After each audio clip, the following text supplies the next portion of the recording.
Ebyaddala ekiduuda kya Baba FM nga eri mu kujaguza emyaka 15 bannange, naye kyabadde kiyitiivu nnyo muganda wange, abantu babadde bangi. Dr. Jose Chameleone yayingidde stage awo ne Pallaso. Oh my God munnange, abantu basaakanye waggulu era nga boogezako okulaba akatambi ako bye ngenda okubeera nga nkutuusaako, ate mu maaso awo nno nga Pallaso ava munnange wali mu Netherlands. Yalaze amaanyi wali munnange, ate Entebbe airport wali wonna, kw'ossa ate ne mwana mulenzi munnange ate Alien Skin munnange nno kyeyakoze munnange wali abaana ku St. Julian Gayaza. Oh my God yabakubye munnange ate omubimba. Bambita Jaminati, nsinza ku Jaminati Yugi, mba natuuse dda okutuusako munnange byoyagala ate okulaba wano ku Jaminati Yugi. Ensonga lwaki nti nno nkugamba nti no subscribing kasita obeera nga tonaba, kw'ossa n'okulayikinga video n'omuntu omulala naye asobole okulayikinga wali wonna kibeere nga kitambwira ddala. Naye nga wali kansooke nkutegeezeko nti no wali Dr. Jose Chameleone munnange ate ne Pallaso bayugumiza munnange stage wali neŋŋamba bannange.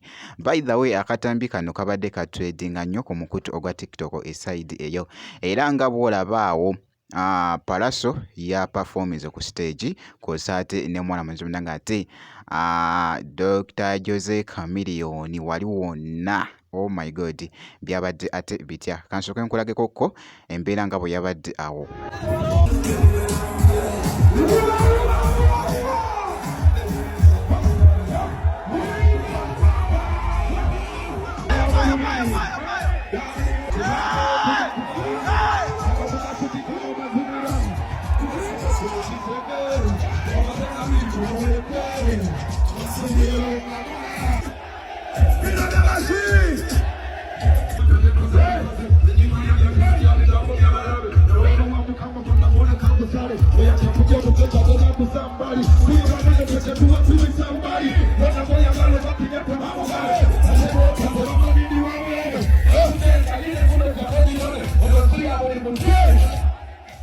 Byebyo nno munnange ate ebyatambudde. By the way abayimbi babadde bangi nnyo ababaddeyo munnange ate mu kiduuda wali kya Baba FM nga eri mu kujaguza munnange ate emyaka 15 bweddu wali wonna kyatambwidde ddala bulungi nnyo. Jjukira nti nno byabadde wali munnange ate Jinja mu kisaawe. Oh my God byatambwidde ddala bulungi nnyo eside eyo. Kakati nno wali Pallaso kasita yavudde munnange wali mu Netherlands, era nga boogezako okulaba yabadde nga yatuuse dda wali Entebbe airport, babadde bazze munnange ate omwaniriza awo ng'ali mu going mu cow crazy, mwana mulenzi munnange ate Pallaso nga yakava munnange ate wali mu Netherlands, era nga boogezako okulaba akatambi ako.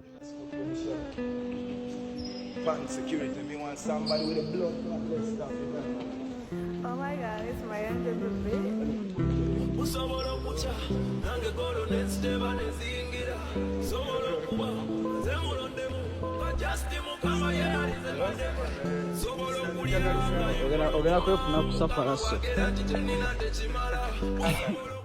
Yoyo nno munnange ate mwana mulenzi munnange ate Pallaso, era nga bwenti bwe mbakyekinzeko eside eyo. Kakati nno eyo kankugyeko wali Alien Skin yabadde wali munnange ate ku St. Julian Gayaza wali abaana yabakubye omubimba wali bannange. By the way waliwo kano akatambi nako kabadde ka tradinga, yabadde nno ng'ali mu kutuuka awo ng'ali mu kutuuka mwana mulenzi munnange ate Alien Skin, era nga boogezako okulaba akatambi ako.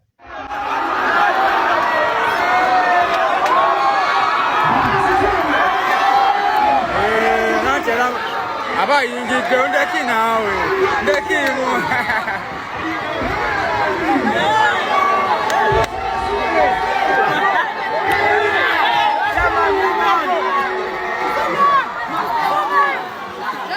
yalinga otapinge tekiriwo fit boy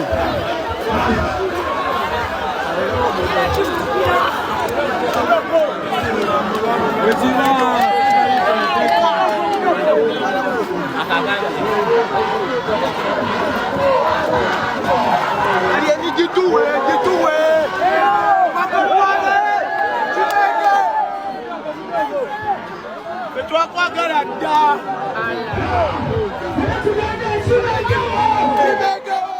kakati nno wali n'asooka n'abakuba munnange ate omuziki ku stage. Wulira energy. Wangi yabagamba